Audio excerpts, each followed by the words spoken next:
The doctor's hands were shaking. I watched her stare at my file, not the ultrasound screen where my baby's heartbeat flickered in black and white. No, she was staring at the paperwork, at my husband's name printed in neat letters on the top of the page. Then she turned off the monitor, just switched it off mid-exam like someone had pulled a plug on my entire life. "Mrs. Mercer," she said, and her voice was barely a whisper, "I need to speak with you privately, right now." She led me to her office, closed the door, locked it. I thought something was wrong with the baby. My heart was pounding so hard I could hear it in my ears. I couldn't breathe. I couldn't think. Then she said words that made my world collapse. "You need to leave your husband today before you go home. Get a divorce lawyer first." I laughed. Actually laughed out loud. "What? Why? We're having a baby together. We're happy. I don't understand." "That's exactly the problem." Her face was white as paper. "What I'm about to show you will change everything you think you know about your marriage. But let me start from the beginning, because you need to understand how I ended up in that office, 4 months pregnant, learning my entire life was built on lies, told by the man sleeping next to me every night. My name is Daphne Wilson. I'm 32 years old. I work as a marketing director at a boutique firm in Connecticut, and I come from what people politely call old money. My grandmother, Eleanor, passed away 5 years ago and left me her estate, about $2.3 million in a trust, plus the historic Wilson family home, where 5 generations of women had lived, loved, and raised their children. I never flaunted it. I worked hard at my own career. I drove a 10-year-old Subaru and bought my coffee at the same place every morning.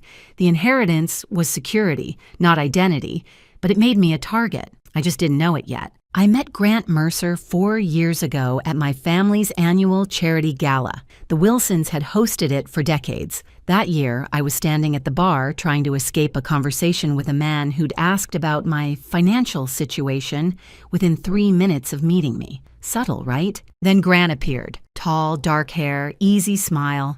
He asked what I was drinking, made a joke about the terrible jazz band, didn't mention money once. He claimed to be just a financial advisor who'd gotten a last-minute invitation from a colleague. He said he had no idea who the Wilson family was. Looking back, that should have been my first red flag. A financial advisor who doesn't research the host family of a major charity event? That's like a chef showing up to a cooking competition saying, "Oh, we're making food today?" Had no idea. But I was tired of obvious gold diggers, and here was this charming man asking about my favorite books instead of my bank account. We dated for a year. Grant was attentive, thoughtful, remembered the smallest details. He insisted on paying for dinners even though I could have bought the restaurant. He seemed so genuine. My mother, Vivian, saw through him immediately. After their first meeting, she pulled me aside. "That man's smile doesn't reach his eyes," she said. "Something's wrong with him, Daphne. I can feel it." I told her she was being paranoid, overprotective, jealous even. We fought about Grant constantly. Eventually, we just stopped talking. 2 years of near silence between me and the woman who raised me. Birthday texts and nothing more. All because I chose to believe my husband over my own mother. Spoiler alert, Mom was right, and she's been waiting patiently to say, "I told you so." At this point, she's absolutely earned it. Grant and I got married after a year of dating. Beautiful ceremony at my grandmother's estate. He cried during his vows, tears streaming down his face as he promised to love and protect me forever. Looking back, those were probably the most honest tears he ever shed. Not from joy, from relief. His long game was finally paying off. After 2 years of trying for a baby naturally, we saw a fertility specialist. The diagnosis hit like a truck. Grant had severe male factor infertility. His sperm count was almost non-existent, and what little he had barely moved. Natural conception was essentially impossible. Grant seemed devastated. He cried in the car for 20 minutes. He apologized over and over like it was his personal failure. I comforted him, told him we'd figure it out together. That's what marriage was about. What I didn't know was that Grant wasn't crying from grief. He was crying because his plan had just gotten significantly more complicated. All that emotion was him recalculating, not mourning. We decided on IVF with a specialized procedure called ICSI, where doctors inject a single sperm directly into an egg, our best chance. Grant insisted on researching clinics himself. Found one he said was perfect. Handled all the paperwork. At the time, I thought he was being supportive because I was so emotionally drained. The first cycle failed. Devastating. I couldn't get out of bed for 3 days.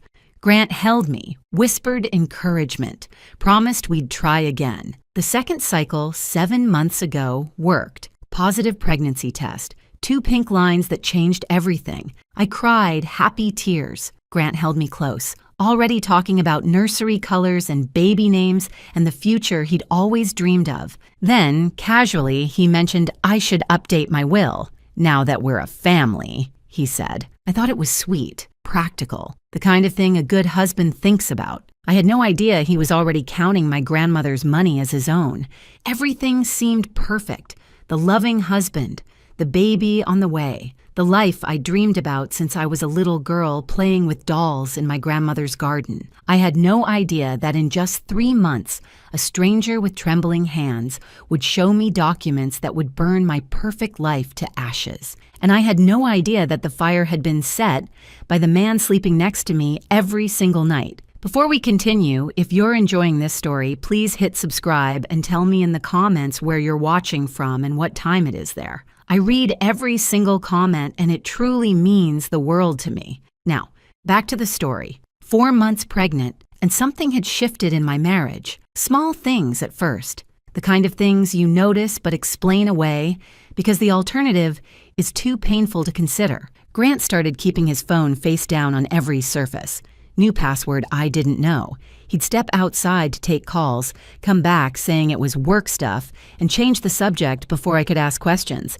He claimed he was restructuring client portfolios during these late-night calls at 11 p.m. on a Saturday. Now, I'm no financial expert, but I'm pretty sure the stock market takes weekends off. Unless Grant had secret clients in Tokyo, which he definitely did not, something else was going on.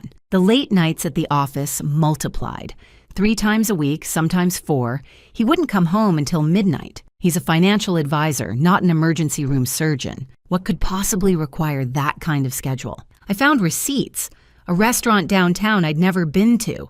$280 for dinner for 2. A hotel in the city. 40 minutes from our house. Why would my husband need a hotel room so close to home? When I asked, Grant had answers for everything. Smooth, practiced answers that came just a little too quickly. Client dinner. Important networking. The hotel was for a conference that ran late, and it just made more sense to stay over than drive home exhausted. And when I pushed harder, when I asked more questions, his tone changed. Daphne, you're being paranoid. It's the hormones. My mother warned me about this. Women get irrational during pregnancy. Don't turn into one of those wives. I felt ashamed for even asking. That's how good he was at this. He made me apologize for questioning him. The financial pressure intensified around the same time. Grant's requests about money became more frequent, more urgent, more creative. We should add me to your trust. What if something happens during delivery? I need to be able to access funds for the baby. It's just practical. Power of attorney is common sense. Every married couple does it. Unless you don't trust me? Your grandmother's house is too big for us anyway. We should sell it. Invest the money properly. I know exactly which funds would maximize our returns. The man wanted me to sell my grandmother's home and let him invest the proceeds. This is the same man who insisted we needed 3 different streaming services because he couldn't remember which one had his shows. That's who I should trust with $2 million. Absolutely not. When I said no, gently and carefully, Grant's warmth evaporated. He became cold, distant. He started sleeping on the far edge of the bed, claiming I moved too much now that I was pregnant. The arguments became more frequent. He'd bring up the trust I'd refuse. He'd give me the silent treatment for days. His silent treatments lasted exactly until he got hungry. Funny how that worked. Apparently his principles had a time limit, and that limit was an empty stomach. He barely touched me anymore. Blamed my changing body. Said he didn't want to hurt the baby. It sounded caring on the surface. It felt like rejection in my bones. I tried to talk to him about it. He said I was being needy, hormonal, difficult. I started to wonder if the problem was me. One night, I woke up at 2 a.m. and Grant wasn't in bed. I found him in the kitchen, hunched over his phone, speaking in a hushed voice. I stood in the hallway and listened. "It's almost time," he was saying. "By spring, everything will be settled. Just need to wait until—" He saw me and hung up immediately. "Work emergency," he said. "Go back to sleep, honey." I didn't ask who has work emergencies at 2 a.m. about things being settled by spring. I was too tired, too pregnant, too desperate to believe my marriage was still okay. My best friend Tara came over for lunch the following week. She sat across from me at the kitchen table and watched me make excuse after excuse for Grant, his stress, his work pressure, his adjustment to becoming a father. Finally, she put down her fork and looked at me with those eyes that had known me since college. "Daff, listen to yourself. When's the last time you talked to your mom?" I didn't answer. "When's the last time Grant was actually happy to see you? Not performing happy, not putting on a show for other people.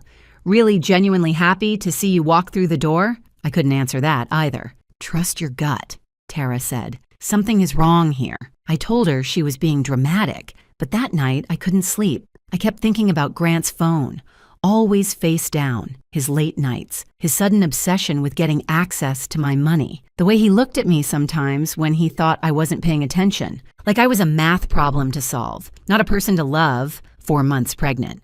Regular OB appointment for an ultrasound. My usual doctor was on vacation, so I was scheduled with a colleague instead, Dr. Claire Brennan. I went alone. Grant had a client meeting he absolutely couldn't miss. Standard appointment, nothing special. I laid back on the exam table, cold gel on my belly, waiting to see my baby dancing on the screen like always. Dr. Brennan was pleasant and professional. She made small talk while setting up the equipment, asked how I was feeling, if the baby was moving much, all the normal questions. Then she opened my file, glanced at the paperwork. Her face changed. She looked at my husband's name, looked at me, back at the name. I saw her hands start to tremble. She set down the ultrasound wand, reached over and turned off the monitor completely. "Mrs. Mercer," she said, and her voice was barely above a whisper, "I need to speak with you, privately, right now." I thought something was wrong with the baby. Every worst-case scenario flooded my mind in 3 seconds flat. She walked me to her office, closed the door, locked it behind us, and then she said words that cracked my entire world wide open. "I know what your husband did, and I have proof." She pulled a folder from her desk drawer. Her hands were still shaking as she opened it. "My younger sister works at your fertility clinic," she said. 3 weeks ago, she came to me crying. She told me everything. When I saw your husband's name on your file just now, I recognized it immediately." Dr. Brennan took a deep breath. "Mrs. Mercer, I'm so sorry, but you need to see this before you go home, before he knows that you know." She laid the folder open on her desk between us, and everything I thought I knew about my marriage, my pregnancy, and the man I loved turned to ash right in front of my eyes. Dr. Claire Brennan's younger sister, Molly, worked as a nurse at the fertility clinic, the same clinic my husband had so carefully researched for our IVF treatment. The clinic he insisted was perfect for us. Now I understood why he'd been so particular about that choice. Claire explained everything, her voice steady even though her hands weren't. 3 weeks earlier, Molly had shown up at Claire's apartment close to midnight. She was sobbing so hard she could barely speak. She hadn't been sleeping. She'd lost weight. The guilt had been eating her alive for months, and she finally couldn't carry it anymore. 7 months ago, Molly told her, a patient's husband had approached her at the clinic. He was charming, well-dressed, seemed desperate, but reasonable. He said he had a special situation that required discretion. His wife didn't know, he explained, but he was using donor sperm for their IVF cycle, some family genetic issue he didn't want to burden her with. Nothing sinister. He just needed help keeping it quiet.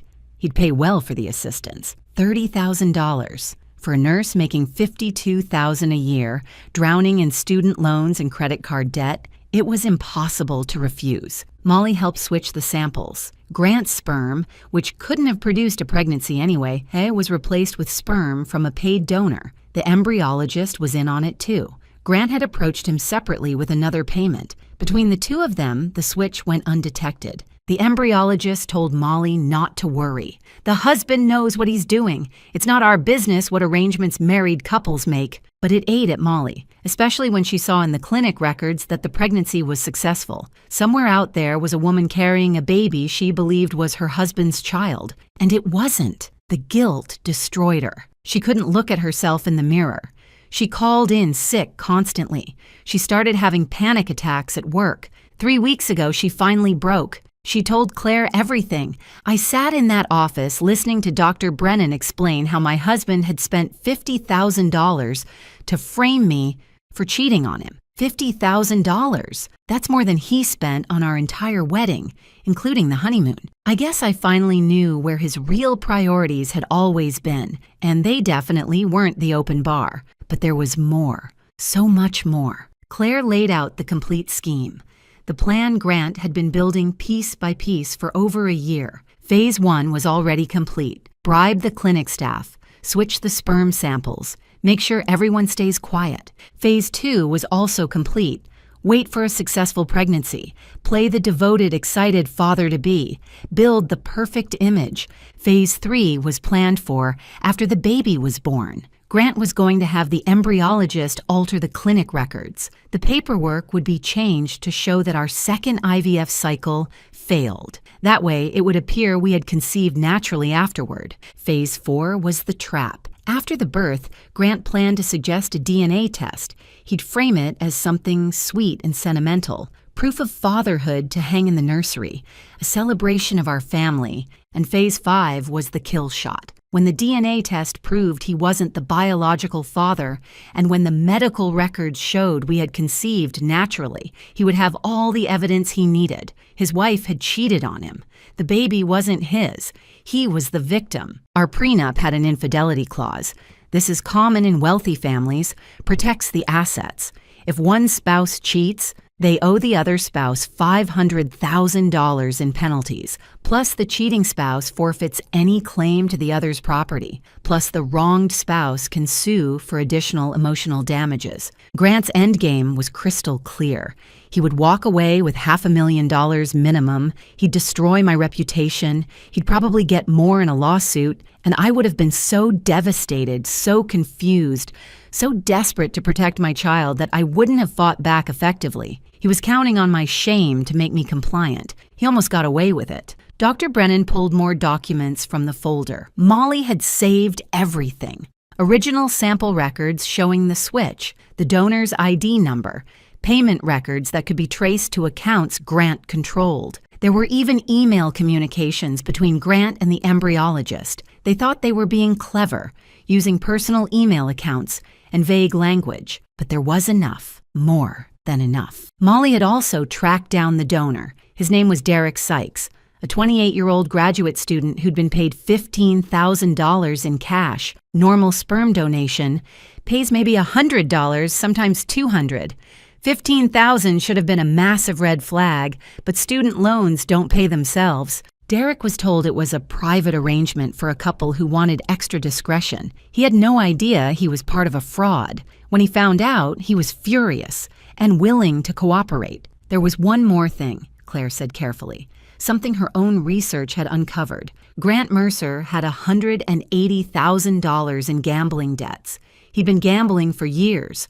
Online poker, sports betting, casino trips he'd told me were business conferences, all while pretending to be a responsible financial advisor with his life perfectly together. And the money for the bribes, the $50,000 he'd paid to corrupt my IVF and frame me for adultery, he'd embezzled it. From his own clients, small amounts over time, carefully hidden in the accounting. His firm had no idea, yet. Grant wasn't just trying to steal my inheritance. He was a drowning man grabbing at anything within reach. His gambling debts were crushing him. The people he owed money to weren't patient bankers. They were the kind of people who don't file lawsuits when you don't pay. I was supposed to be his life raft. My grandmother's money was supposed to save him.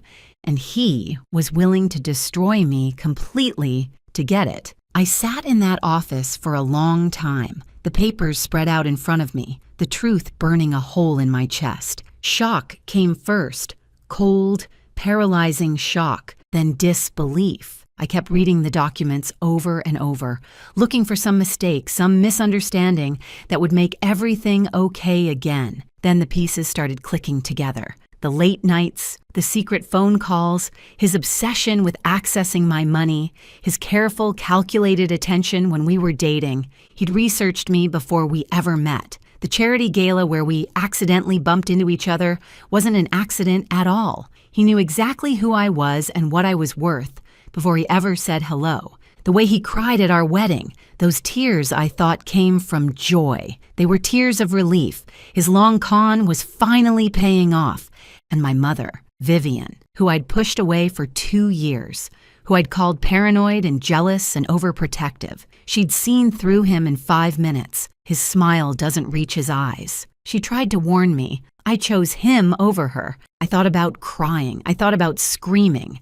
I thought about driving home and confronting him, throwing those papers in his face, watching him scramble to explain. But then something else happened. Something cold settled into my stomach. Something sharp and focused and absolutely calm. He thought I was stupid. He'd built this entire scheme on the assumption that I would crumble, that when his trap sprung, I'd be so devastated by the proof of my infidelity that I'd hand over whatever he wanted just to make it stop. He thought I was weak. He thought I was naive. He thought I was an easy mark. He had no idea who he'd married. I looked at Dr. Brennan. He doesn't know that I know. No, my sister hasn't told anyone else.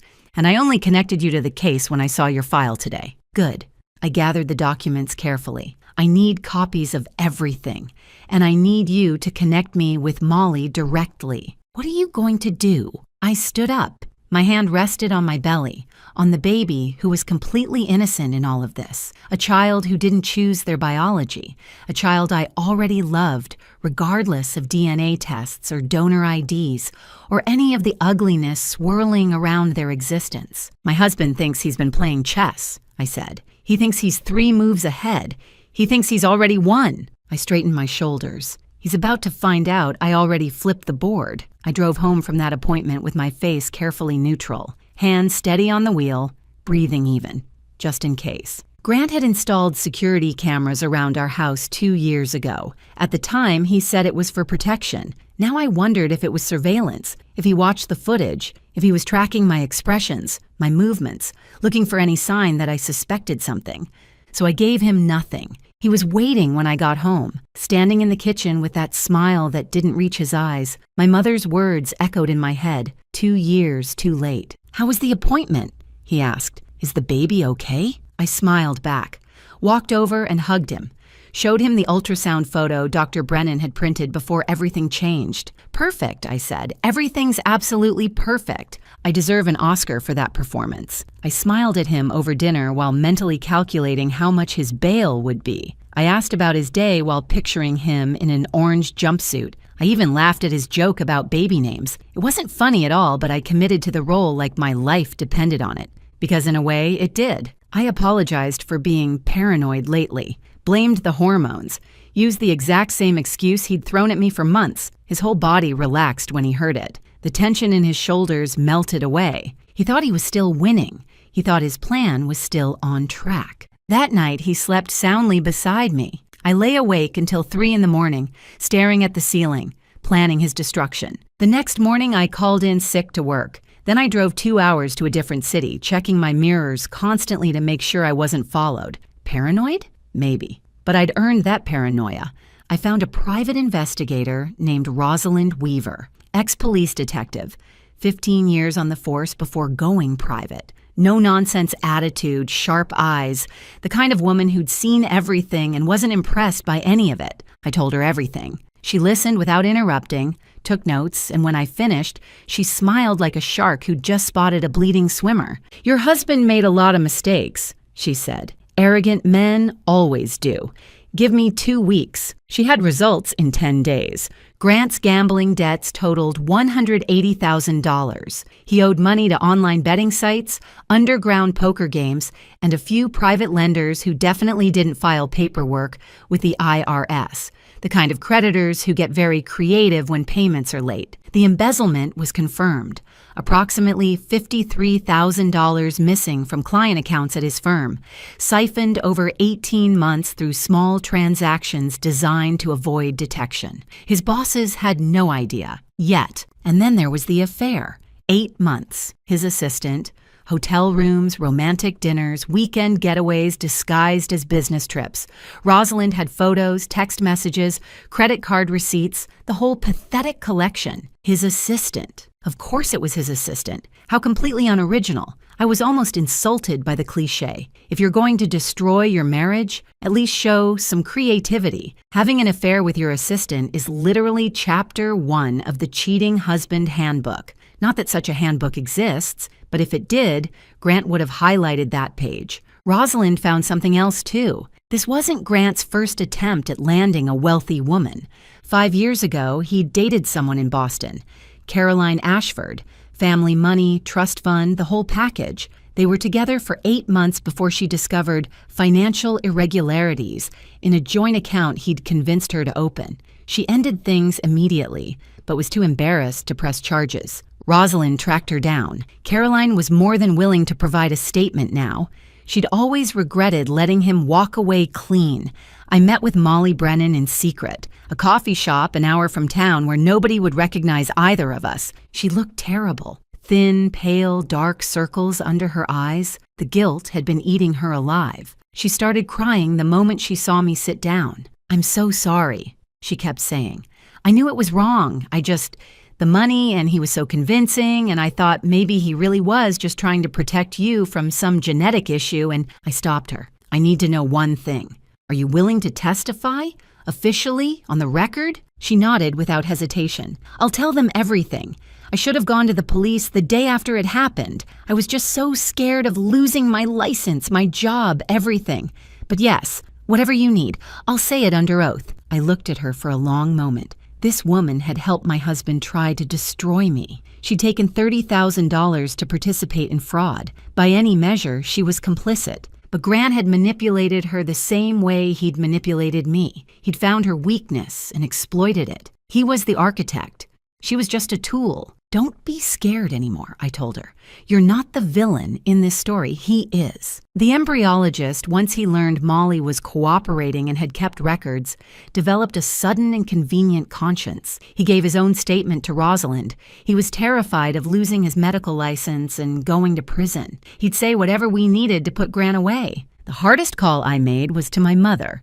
2 years of near silence. 2 years of choosing Grant over her. I'd defended him when she questioned his motives. I'd stopped inviting her to holidays. I'd called her jealous, paranoid, unable to accept that I was happy.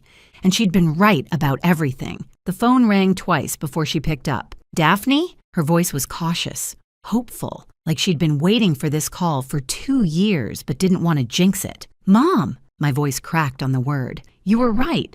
About everything. About him. And I'm so sorry. I'm so sorry." There was a pause. I braced myself for the "I told you so" she'd earned, for the anger, the resentment, the hurt I'd caused by choosing a con man over the woman who raised me. Instead, she said, "What do you need, sweetheart?" She didn't gloat. She didn't remind me of every warning I'd ignored. She didn't point out that she'd tried to tell me for years. She just asked how she could help. That broke me more than anything else had. My mother is a retired attorney, specialized in estate law for 30 years before she stepped back. Within 48 hours, she'd connected me with the best divorce lawyer in Connecticut and a criminal prosecutor who specialized in fraud cases. My mom taught me something that day. The people who really love you don't need to be right. They just need you to be okay. I'd spent 2 years choosing a con man over the woman who raised me, and her first instinct when I called crying was still to protect me. That's what real love looks like. Grant never understood that because he'd never felt it. My lawyer was a woman named Sandra Kowalski, 5'2", silver hair, reading glasses perpetually perched on her nose. She looked like someone's sweet grandmother. She was a shark in a cardigan. Sandra reviewed everything: the clinic documents, Molly's statement, the findings, the affair evidence, the embezzlement records. When she finished, she looked up at me over those reading glasses and smiled. "Your husband is facing fraud, conspiracy, and embezzlement charges. The prenup infidelity clause works in your favor now because he's the one who's been cheating. And his little scheme to falsify medical records after the birth? That's a felony he was planning to commit. We have evidence of intent. She coordinated with the prosecutor. Molly gave a formal sworn statement to police. The embryologist cooperated in exchange for reduced charges. Grant's firm was quietly alerted about the missing funds. They began their own investigation and immediately froze his access to client accounts. A judge reviewed the evidence, found probable cause, issued an arrest warrant for fraud, conspiracy, and embezzlement.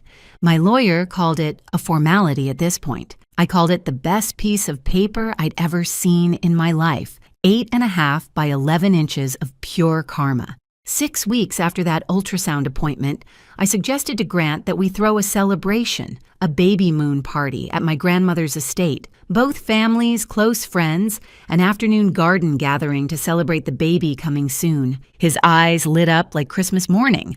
More witnesses to his devoted husband performance. More people who would feel sorry for him later when his wife was exposed as a cheater.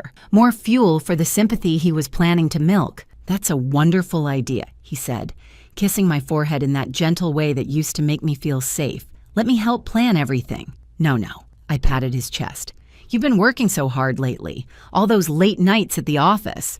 Let me handle the party. You just show up and enjoy it." He had no idea that my version of handling everything included police officers waiting in the guest house, my lawyer stationed near the bar, Derek Sykes ready to testify, every piece of evidence organized in folders, and his own parents about to learn exactly who their son really was. The party was scheduled for Saturday. Grant spent that morning in the bathroom practicing expressions in the mirror, adjusting his tie, rehearsing his excited father smile. I watched him through the crack in the door. This man I'd shared a bed with for 3 years. This man I'd trusted with my future, my family, my heart. He thought he was walking into his crowning achievement. He had no idea he was walking into his own funeral, the Wilson family estate in late spring.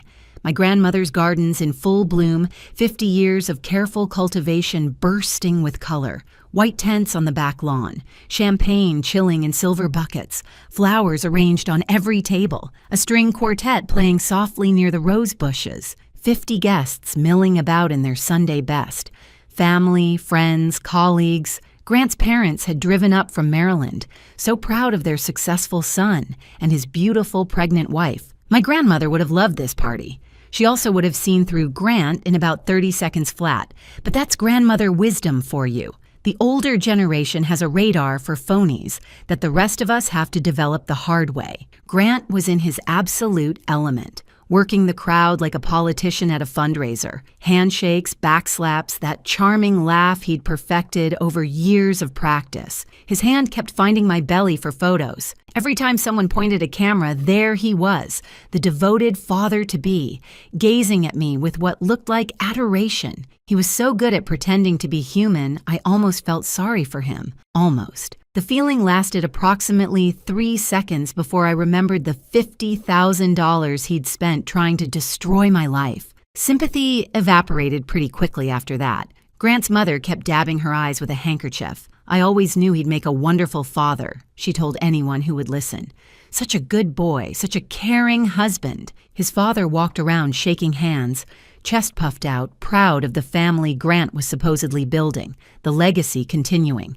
The Mercer name carried forward. My own mother stood near the dessert table, watching Grant with the patient expression of a cat observing a mouse that doesn't know it's trapped. She caught my eye across the lawn and raised her champagne glass slightly. Almost time. Around 3 o'clock, Grant did exactly what I knew he would do. He'd been dropping hints for weeks about wanting to celebrate fatherhood with a DNA test, frame the results in the nursery, proof of their bond. So romantic, so meaningful, so completely staged. At the party, he brought it up again, loudly, making sure plenty of people could hear. "You know what we should do, honey?" He pulled me close, arm around my waist, playing to the crowd. "I've been thinking. Let's get one of those DNA test kits. We can frame the results for the nursery.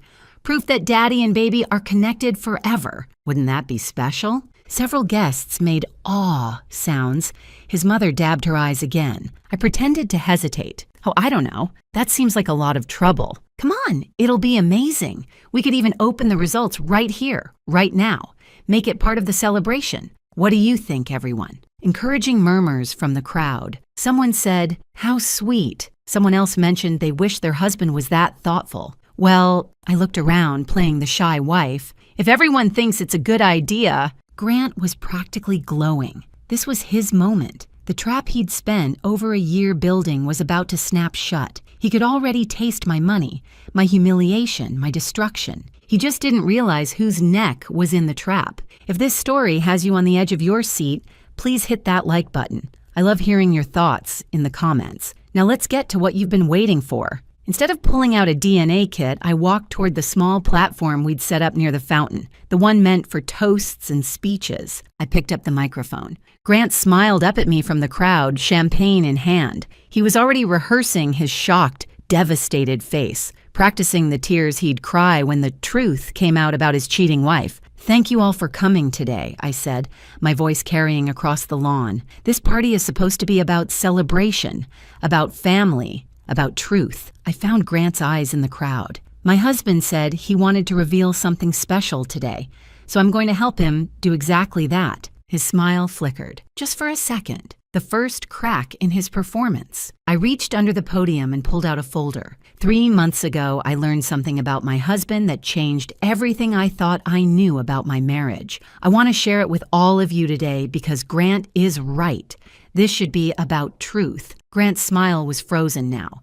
His champagne glass had stopped halfway to his lips. Grant and I struggled with fertility.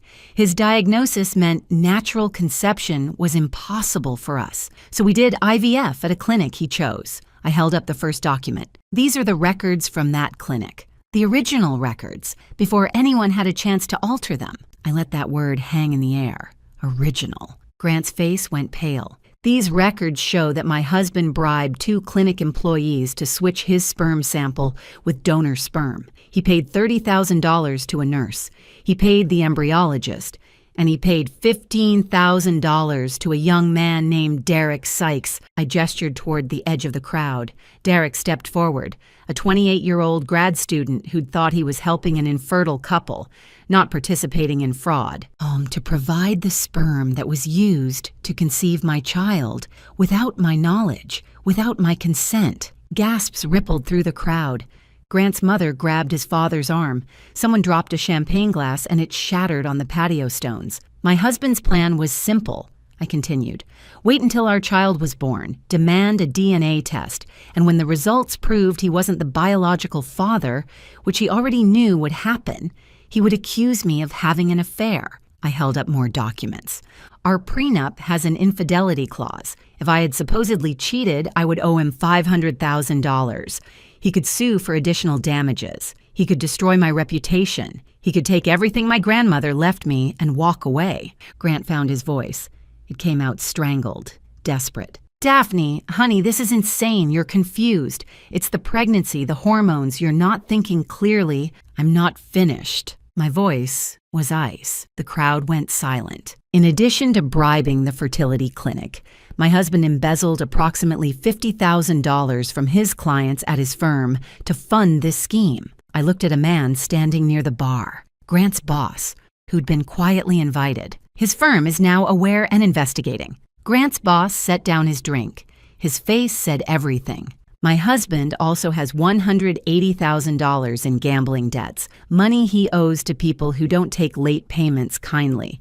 And for the past 8 months, I pulled out the photographs. Nothing explicit, just romantic enough to leave no doubt. He's been having an affair with his assistant. Grant's mother made a sound like she'd been punched in the stomach. I displayed the photos, restaurant dinners, hotel entrances, the kind of evidence that removes all possibility of denial. "This wasn't even his first attempt," I added. 5 years ago in Boston, he targeted another woman with family money. That relationship ended when she discovered financial irregularities. She's provided a statement to investigators and is prepared to testify. Grant's champagne glass slipped from his fingers. It hit the stone patio and exploded, champagne spraying across his expensive shoes. "Those are lies," he stammered. "She's making this up. She's mentally unstable. The pregnancy has affected her mind. Grant, his own mother's voice cut through the noise, quiet but sharp enough to draw blood. Is any of this true? He turned to face her, opened his mouth to deny everything. Nothing came out. Molly Brennan stepped forward from where she'd been standing near the guest house, pale but determined. I'm the nurse he bribed, she said. I have documentation of everything. I've already given my statement to police. Derek Sykes spoke up next. He paid me $15,000 and told me it was a private arrangement. I had no idea I was part of a fraud until Mrs. Wilson's investigator contacted me last month. Grant looked around wildly at the faces of people who'd been laughing with him 10 minutes ago. His colleagues, his family, the society friends he'd worked so hard to impress. Everyone was staring at him like he was something rotting they'd just discovered on their shoe. Then 2 police officers stepped out from the guest house, walking calmly across the lawn. Grant Mercer. The first officer's voice was professionally neutral. You're under arrest for fraud, conspiracy, and embezzlement. You have the right to remain silent. Anything you say can and will be used against you in a court of law. They handcuffed him right there, in front of everyone. His mother was sobbing now. His father refused to look at him, staring at the ground like he wished it would open up and swallow him. As they walked him toward the police car, Grant tried one last time, one final manipulation. Daphne, please. His voice cracked. We can work this out. I made mistakes, but I love you. I've always loved you. Don't do this. Think about our baby. Think about our family. I looked at him. Really looked. At the man I'd shared my life with for 3 years. The man I defended to my own mother. The man who'd stood at an altar and promised to love and protect me while calculating how much he could steal. You're absolutely right, Grant, I said. We just worked it out. They put him in the back of the police car.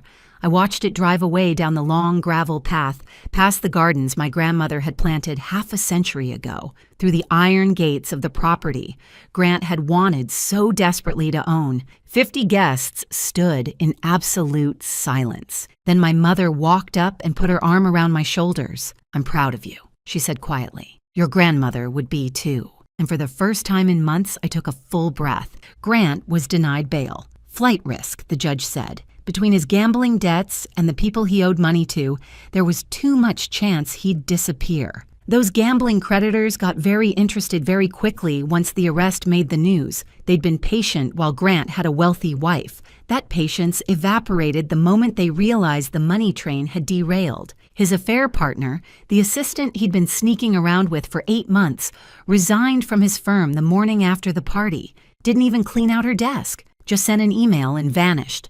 She didn't wait for the handcuffs to click shut before she ran. I've seen rats leave sinking ships with more loyalty. At least rats have the decency to look back once. Grant's firm completed their internal investigation within 2 weeks. $53,000 confirmed missing. They filed their own criminal charges. The woman from Boston, Caroline Ashford, came forward publicly once she heard about the arrest. She'd spent 5 years feeling stupid for falling for his act, too embarrassed to pursue justice. She wasn't embarrassed anymore. Her statement added another layer to the case prosecutors were building. The divorce was finalized in record time. Grant's lawyer tried to negotiate, but there was nothing to negotiate with. The prenup's infidelity clause, the one Grant had been planning to weaponize against me, worked in my favor now. He was the one who'd been unfaithful for 8 months. He owed me, not the other way around. Not that he had anything to give. Every asset he claimed to own was either borrowed, stolen, or imaginary. The criminal case moved quickly. Molly Brennan testified. The embryologist cooperated fully in exchange for a reduced sentence. Derek Sykes provided his statement. The paper trail Grant thought he'd hidden wasn't hidden at all. Fraud, conspiracy, embezzlement. Each charge stuck. Each charge carried years. His parents stopped coming to court after the first week. His father released a statement saying Grant had made choices that no parent can defend. His mother checked into a facility for exhaustion, which is what wealthy people call it when they can't face reality. Grant Mercer, who had walked into my life 4 years ago with such careful charm, would spend the next several years in prison. When he eventually got out, he'd have nothing. No money, no career, no family willing to acknowledge him, no future targets who wouldn't find his criminal record with a simple search of his name. The trap he'd built so patiently and so carefully had snapped shut on his own neck. My baby was born 4 months after the party, healthy, perfect, absolutely innocent in everything that had happened. Some people asked if I was going to contact Derek Sykes, include him somehow. I thought about it. But Derek was a 28-year-old grad student who'd made a dumb decision for money he desperately needed. He wasn't ready to be a father. He didn't want to be, and I didn't need him to be. My child would have me, would have my mother, finally back in my life where she belonged, would have the entire Wilson family, the legacy my grandmother built over decades of love and work. That was more than enough. That was everything. I learned something through all of this. Family isn't about DNA. It's not about blood tests or biology or genetic matches on a chart. Family is about who shows up, who stays, who chooses you every single day, even when it's hard, especially when it's hard. My mother chose me when I didn't deserve it. I chose my baby when the circumstances were complicated. That's what family actually means. My mother and I had lunch every week now, making up for 2 lost years, one conversation at a time. She never said, "I told you so." Not once. Finally, I asked her why. She set down her coffee cup and smiled. Because watching you take down that man was more satisfying than any 4 words could ever be. I laughed. First real laugh in what felt like forever. 3 weeks after the party. Early morning. I sat in my grandmother's kitchen, my kitchen now, in the house Grant had coveted so desperately. Sunlight poured through windows that had watched 4 generations of Wilson women live their lives, the same windows my grandmother had looked through while drinking her morning tea 50 years ago. I made myself a cup of chamomile, her recipe, her favorite brand. Some traditions are worth keeping. My phone buzzed on the counter. Text from my mother, "Lunch tomorrow." I smiled and typed back, "Always." Outside, the gardens were in full bloom. The roses my grandmother planted when she was a young bride. The hydrangeas she added when my mother was born. The lavender border I'd helped her install when I was 10 years old. My small hands patting dirt around each seedling while she told me stories about our family. I put my hand on my belly, felt the baby move. Grant Mercer had tried to take everything from me. My money, my reputation, my future, my peace. All he actually did was show me exactly how strong I'd always been. Some people spend their whole lives waiting for karma to arrive. I was lucky. I got to deliver mine in person, with documentation, in front of 50 witnesses. My grandmother used to say that Wilson women don't break. We bend, we adapt, we survive. And when someone tries to burn us down, we rise from the ashes and build something better. Grant thought he married an easy target. He married a Wilson. And now he had plenty of time in a prison cell to think about that mistake. Thank you so much for watching. More of my most gripping stories are already on your screen. Click one now and don't miss the best part. You will love it. See you in the next story.